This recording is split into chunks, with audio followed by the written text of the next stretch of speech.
I met you briefly in May when I visited the set, and you had your full makeup, and you were wearing that robe and slippers even. You noticed the slippers? I did. I thought, well, all the subtle things. Right? Yeah, it was actually, I think it was Rob's favorite part of the costume. Was your slippers? Yeah, after we did the scene, the big fight scene, and he ended up at my feet.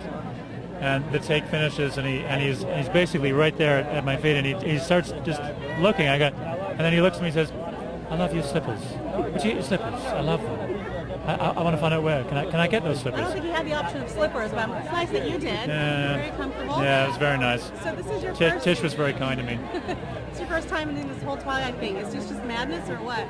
It is absolutely insane, and very sweet. The passion that's here is remarkable. You don't find this everywhere. Yeah. I think you only find it with a group of literary fans.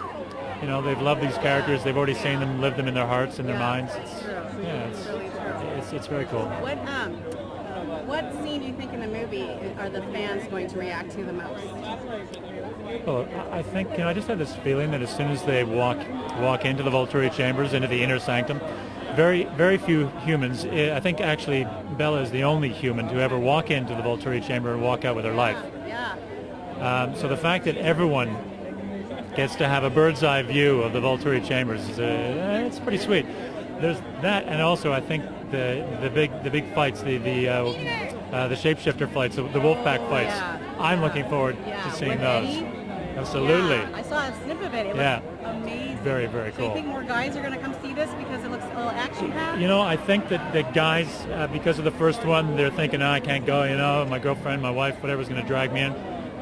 No, I think all the guys can walk in with their heads held high and walk back out with them even higher. Like, okay, man, I can tell my buddies I saw this thing. This is cool.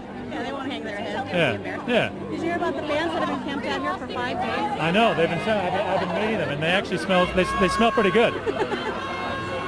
They look even better. Considering they have a whole system of how they do it. It's amazing. I know. It's great. They're so fresh. They have still so much energy. It's amazing. Yeah. It's very cool. Adrenaline. Yeah, it's adrenaline. So, I mean, so you're going to be in the next movie as well, right? Well, it's only our minions that are who are going to be in the next movie. We're back in the having a bubble bath at the chateau, and we come back in Breaking Dawn for the final showdown. Yeah. What do you think of when you have to go into Marcus mode? This person that's had such tragedy. He has to live forever. Yeah, he's kind of stuck in that place. Yeah. He really misses Didime. He really misses her. Yeah, it's the lovely thing about this is when he sees Edward and Bella walk in, he sees what he used to have.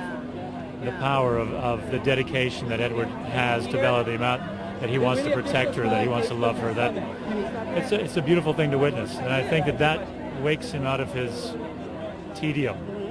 There's not a lot that excites Marcus these days, and that's something that does. It was pretty funny because Chris at one point Chris said, "Okay, at this moment, how about if we just see we see Marcus smile?